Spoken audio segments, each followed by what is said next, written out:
Hi everyone, welcome to Base Sunday. I'm your host Frank Malico. Good to have you on board. We begin with our weekly pitch. If you got a show idea, we'd love to hear from you. Just go to our Facebook page, facebook.com/Base Sunday. You see it there. Comment to the page and our producer will get in touch and hopefully we can get you on the show. All right, let's get started here. How would you like a quick daily reminder to live your life to the fullest? A little self-help guide to attack each day and make it count not only for you but for your loved ones as well. Well, our next guest has made it very easy for you. Her new book, The Wholehearted Life, How a Few Minutes a Day Can Add Up to a Big Change and Great Happiness. She's an interfaith minister and has been helping corporate America out for over 3 decades build relationships and self-esteem. Let's say hi to the author, Susyn Reeve. How are you? Hi, Frank. Great to be here. And welcome back. You've been here before. Yeah, I was here with my previous book, The Inspired Life. I got to tell you, I love your book because it takes a year to read. Yes. I'm not one of those guys that sits down and just hammers out a book in a weekend. It might take me a while, but give us the premise, why you did it and how it's different. It kind of sets up week to week, right? Yeah, well, I did it because I became an elder this year, and I thought, what is the legacy? What's the message I'd like to leave? And it's truly a message of being loving.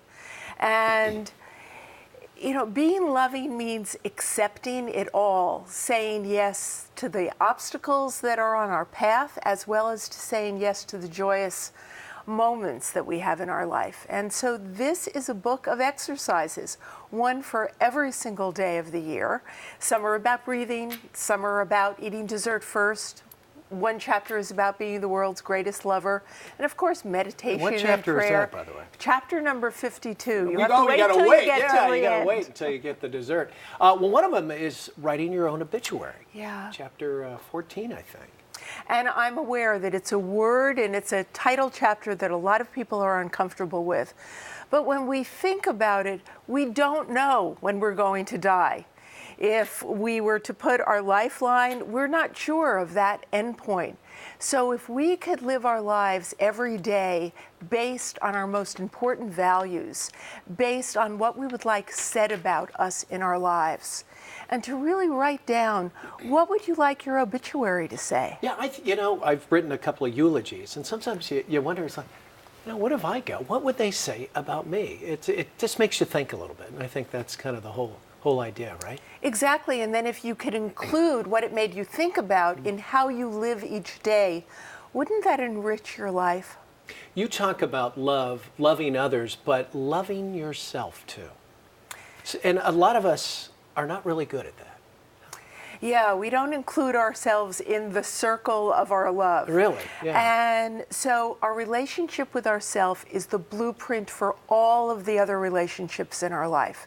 And most of us have stories, whether as a result of a horrific trauma or simply because a parent said, you only got an A- on your report card, whatever it might be. So many of us feel unworthy. And so beginning with loving ourselves, what do I appreciate about me?